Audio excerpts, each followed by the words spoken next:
Hello, my name is Marcus. I'm the compiler of a collection of therapy quotes entitled Psychoanalytic Self-Awareness Quotes. This is TQ 159 to 165.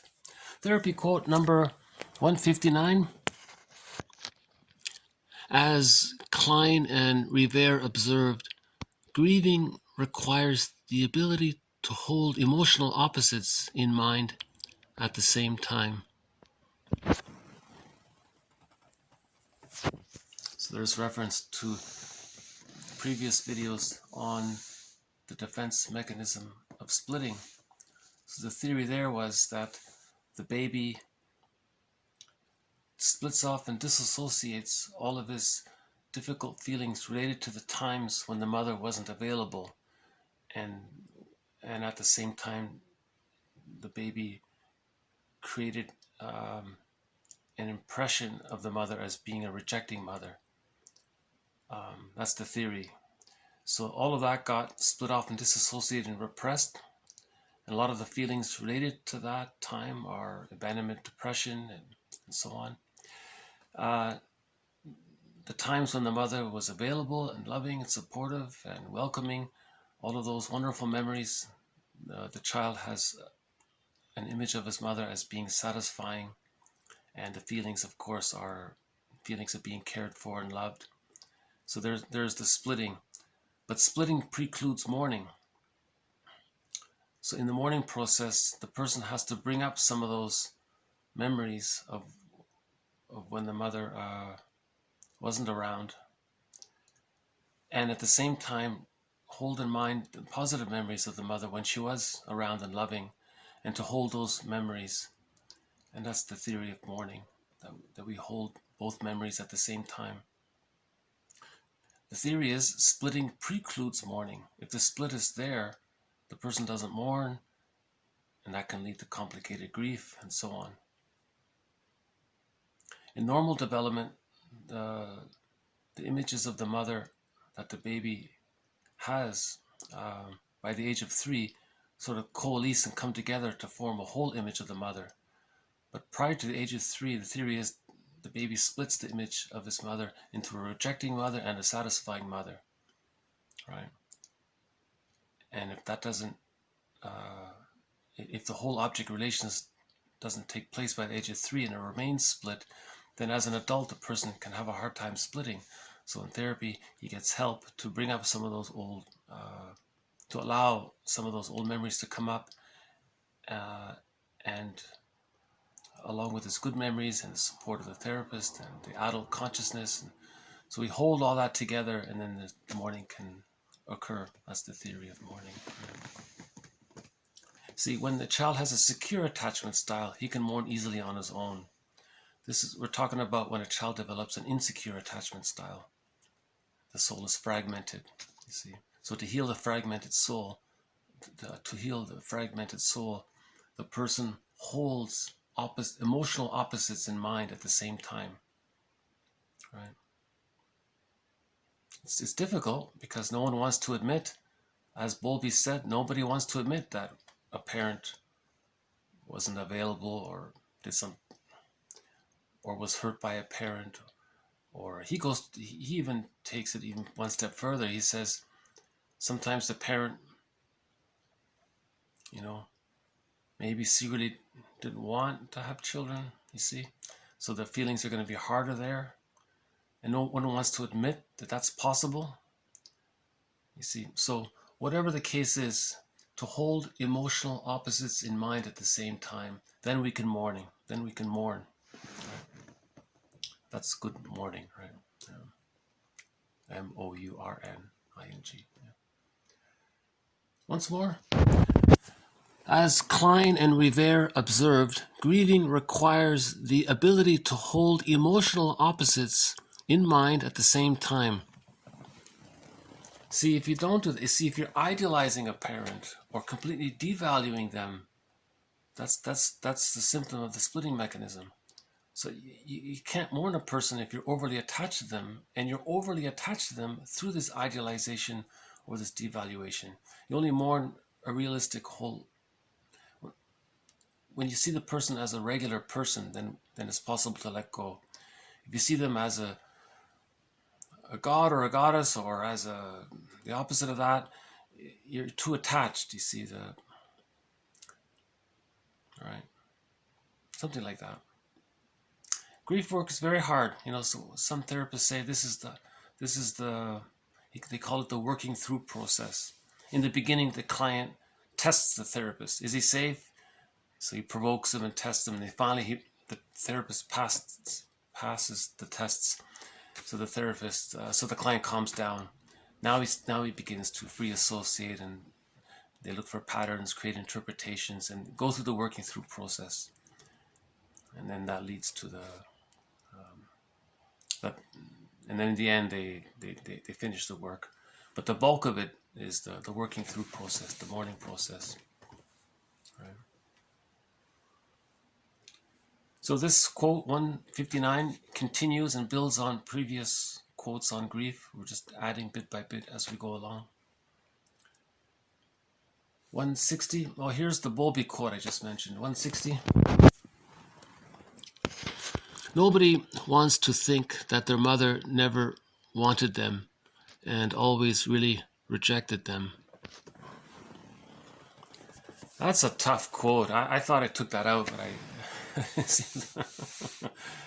because it's jeepers, So I think, but the truth will upset you free. Don't you want to know the truth? So at midlife, a person, Robert Bly says, you got to go to your parents at midlife and get the truth. Did you want to have kids? Well, what's the story here? Tell me about it. I want the truth. And, it may be that one of the parents, not necessarily the mother, could have been the father. One of them may have said that they weren't ready for another, whatever it was, it helps to understand what's going on. So the truth will upset us free.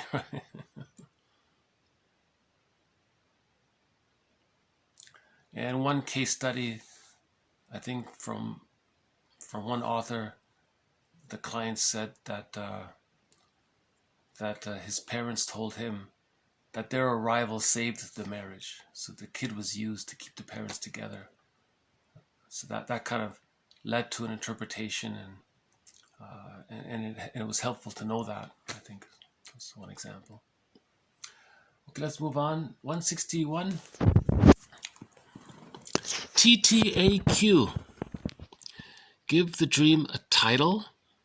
Identify the theme, the main affect, and any question around it. I'm still looking for the author of that quote. It comes from a little tiny pocketbook on dreams. And in it, it said that if you're keeping a dream journal, that was the formula, TTAQ. You have a dream, you wake up, you just had a dream. Okay, quick, give the dream a title. What was the theme of the dream? The general theme of the dream, the general area of it. What was the main emotion around the dream? And Q, can you see any question related to all of this dream, TTAQ, title, theme, affect, question. TTAQ. TTAQ. Does that work? TTAQ? TTAQ.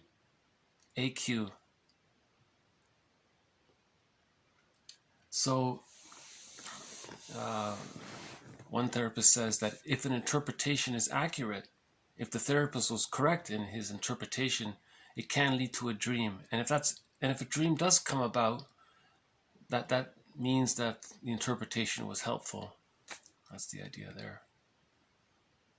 So theoretically, if you're hearing a quote from this series and it leads to a dream, TTAQ. Give the dream a title, identify the theme. Is it about family, about friendship, or what's the theme? The main affect, and any question around it. And that's how the author of this pocketbook recommended how someone can keep a dream journal. if they remember their dreams. Most of the time we don't, but if we do remember a dream, it gives a quick glimpse to what's going on in the inner world and what's going on with a person's life. Marion Woodman calls dreams, letters from the soul. You want to read the letter. If it's from your soul, if you get a letter from the soul, you don't want to leave it unopened. You want to read it, she said. Right? 162. I define transference as the unrealistic roles or identities unconsciously ascribed to a therapist by a client and the client's reactions to this representation derived from earlier experience. So this adds to an earlier video from today about transference. This is one definition of it. The unrealistic roles or identities given to the therapist based on the client's past. And then after he's done that, his emotional reactions or the way he related to that image. So he elaborates on transference. He gives it a little more detail. So yes, the client projects his parent onto the therapist. Now that he sees the therapist as that parent and has that imagination unconsciously, he's going to interact with the therapist in the way he as a child interacted with that parent. And that's called transference, he says.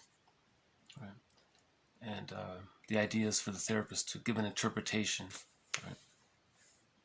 163. While the analysand has to experience the past and observe the present, the analyst has to experience the present and observe the past. So this healing journey's humorous sometimes. So the client experiences the past because he's transferring. He's still in the past. See, for the client, the present is the past. He's still in the past psychically. So he experiences the past, but he's got to observe the present. He's got to notice that the present is not the past, but he's feeling the past, but he's got to notice he's in the present. But the therapist, he's alive in the present. He's healed himself. So he's not living in the past, he's living in the present. He experiences the present, but he's going to observe the past, the client's past. So the client's living in the past, but he's got to link it to the present. The therapist is living in the present and he wants to link it into the past. So hopefully some processing and a broader narrative, a healing narrative can come about that digests and metabolizes the past, right? That's from a video from earlier today. 164. A therapist's vision for the client may be to imagine what might have been if such and such had not happened in their life. I thought that was an interesting quote. So the therapist might have in mind, gee, if this client didn't have these traumas, what would he be like? How would he present himself? Or how would he communicate? Or it's not so much about what work he would do, or what would he be like if he didn't have all these traumas. So the therapist maybe has a vision of this in her mind, or his mind, and maybe that can kind of help a little bit. Because remember, one quote says, if the mother loves the baby and she's looking at the baby in a loving way, and the baby sees that, the baby sees himself reflected through his mother's eyes, and what he sees is the mother's love for the baby, and the baby sees this love, it helps the baby. So this is sort of something similar. The therapist has very positive, loving feelings toward the client, sees through the fog, right, underneath, and find there's a song, but likewise, there's a song, by the way, through the fog, see the flower. And maybe it has a helpful effect. Speaking of songs, 165, I thought I would end on a song that I think maybe the singer's emotional in her singing. I thought this expresses some of the grief. So I think this would be I think this is a very good grief song. So we have grief poems. Why not a grief song? So I'll end on 165. The song is called Huma Kusu. I don't know what it means. And the singer is Devrim Kaya. So I'll just play the first part of it.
Okay, so thank you very much. This has been TQ 159 to TQ 165. See you next time.